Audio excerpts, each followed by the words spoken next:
سن 62 میں نے ایک پکچر دیکھی تھی کنگ آف کنگز، اور اس میں صحیح تاریخ تھی حضرت عیسیٰ کو کنہوں نے مروایا تھا ان کے قول کے مطابق. ہمارے نزدیک تو اللہ نے انہیں اٹھا لیا تھا. اور دوسری طرف جو پروٹیسٹنٹ عیسائی ہیں، جو زیادہ فنڈامنٹلسٹ ہیں، ویس ان میں سے خاص طور پر ویس، یہ اصطلاح پتہ نہیں آپ لوگوں نے سنی ہے کہ نہیں سنی ہے. ویس پہ تو اس بھیڑ کو کہتے ہیں نا جو کاٹ جاتی ہے کہیں اور سوجن ہو جاتی ہے اور تکلیف ہوتی ہے. اور ویس اصل میں مخفف ہے وائٹ اینگلو سیکسن پروٹیسٹنٹس. ان کے دو گڑھ ہیں بڑے بڑے، ایک برطانیہ اور ایک امریکہ، یو ایس اے. ویسٹ یہ پوری طرح یہودیوں کے شکنجے میں ہے. یہ بات پچھلی صدی میں، آج سے تقریباً 100 برس قبل علامہ اقبال جب یورپ گئے تھے 1905 میں اور 1908 تک رہے تھے وہاں، تو ہی could see through the society، European society. وہ خود جو کہتے ہیں نا کہ گاہ میری نگاہ تیز چیر گئی دل وجود، گاہ الجھ کے رہ گئی میرے توہمات میں. تو انہوں نے دل وجود کو ان کی نگاہ نے چیر کر دیکھ لیا تھا کہ فرنگ کی رگے جاں پنجے یہود میں. اس وقت کا فرنگ، اس کا امام برطانیہ تھا. آج اسی فرنگ کا امام امریکہ ہے، یونائٹڈ اسٹیٹس آف امریکہ. فرنگ کی رگے جاں پنجے یہود میں. بہرحال اب میں مستقبل کی طرف آتا ہوں. اس کو میں 2 حصوں میں تقسیم کروں گا، ایک مستقبل بعید، ایک مستقبل قریب.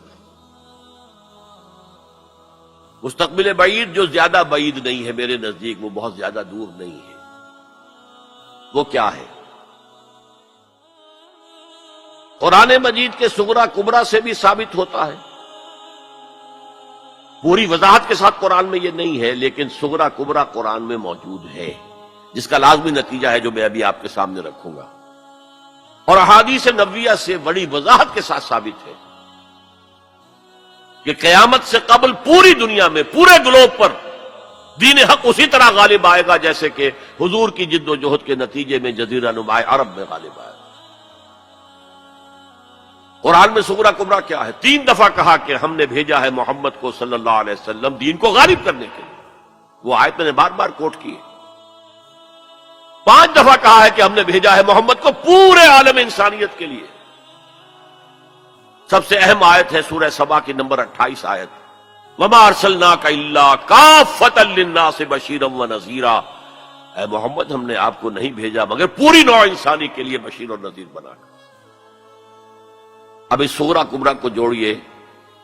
جب تک پوری دنیا پر دین حق اسی طرح غالب نہ ہو جیسے کہ حضور نے عرب میں کر دیا تھا، حضور کا مقصد بعثت ہنوز شرمندہ تکمیل ہے.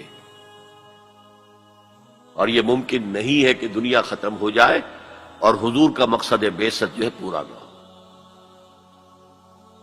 احادیث کے اندر وہ حدیث جو میں 2 دفعہ آپ کے سامنے لا چکا ہوں، پہلا دور نبوت، دوسرا خلافت علی منہاج النبوہ، تیسرا ملکن عاضا، چوتھا فرمایا ثم تکون ملکن جبریا،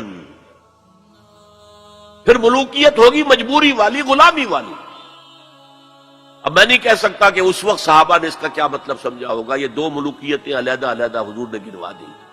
آج ہم سمجھ سکتے ہیں کہ پہلی ملوکیت وہ تھی جس میں سلاطین اور ملوک مسلمان تو تھے، کلمہ گو تو تھے. پھر ہم ملکہ وکٹوریہ کے غلام ہو گئے. یہ ملکن جبرین، یہ پورے عالم اسلام کو جو رونق ڈالا تھا کولونیل پاورز آف یورپ نے، یہ اس کی طرف اشارہ ہے. یہ فرمایا یہ دور بھی رہے گا جب تک اللہ چاہے گا، پھر اللہ اسے بھی اٹھا لے گا. And the good news is ثم تکون خلافت علی منہاج النبوہ، پھر دوبارہ دنیا میں خلافت علی منہاج النبوہ کا نظام قائم ہوگا. یہ ہے وہ دور جو آنے والا ہے، مستقبل میں آئے گا، لازماً آئے گا. 2 پتنگیں ہیں اڑ رہی ہیں، ان کا پیچ پڑنے والا ہے بہت زبردست. ایک ہے